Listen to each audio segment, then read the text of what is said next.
Hello, I'm Dr. Octavia Cox and welcome to the Jane Austen Advent Calendar, Day 8. Here are the introductory remarks of Jane Austen's nephew, James Edward Austen-Leigh, who was the son of eldest brother James, in the opening of the family's Memoirs of Jane Austen, which were dated 1870.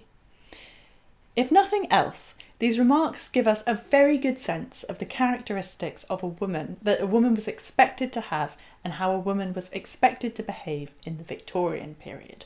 Of course, this memoir was published over half a century after Jane Austen died, but it is crucial, I think, in terms of cultivating her literary heritage and reputation. And it's for anyone who's interested in knowing a bit more about Jane Austen, it's interesting, I think, to think that this is the period, the high Victorian period, is really essential to the cultivation of her literary inheritance, so how she has come down to us, her as a kind of cultural figure. And I think to some extent it is still largely true that those who are not particularly familiar with her novels will see her in the light that she is presented by her Victorian relations.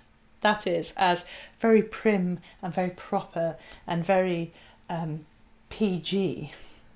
Whereas perhaps others might, who are more familiar with her novels, might be aware of the sharpness and the satirical tone and the wittiness and the slightly avant-garde elements of some of her novels, that they're a little bit more dangerous than the prim and proper Victorian image that her relatives were keen to cultivate.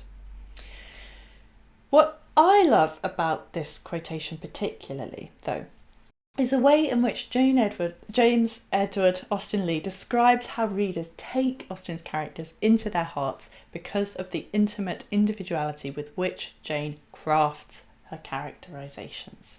So this is what he wrote. I have a distinct recollection of her person and character, and perhaps many may take an interest in a delineation, if any such can be drawn, of that prolific mind whence sprung the Dashwoods and the Bennets, the Bertrams and the Woodhouses, the Thorpes and Musgroves, who have been admitted as familiar guests to the firesides of so many families, and are known there as individually and intimately as if they were living neighbours.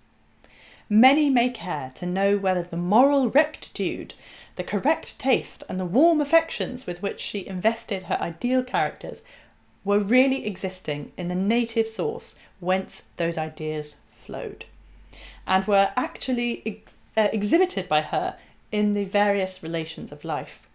I can indeed bear witness that there was scarcely a charm in her most delightful characters that was not a true reflection of her own sweet temper and loving heart. Now, Jane Austen may well have had the sweet temper and loving heart that her family was so very keen to promote to the Victorian reading public, but anyone who's ever read her letters will know she also had an incredibly dry sense of humour. For example, the Hampshire Telegraph on Monday the 27th of May 1811 reported a battle at Almeida. This is during the Iberian Peninsula War.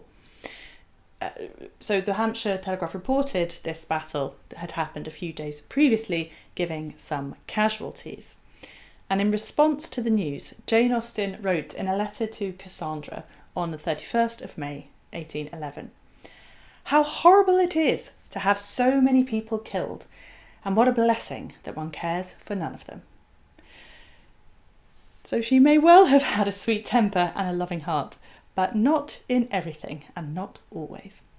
Thank you very much indeed for watching.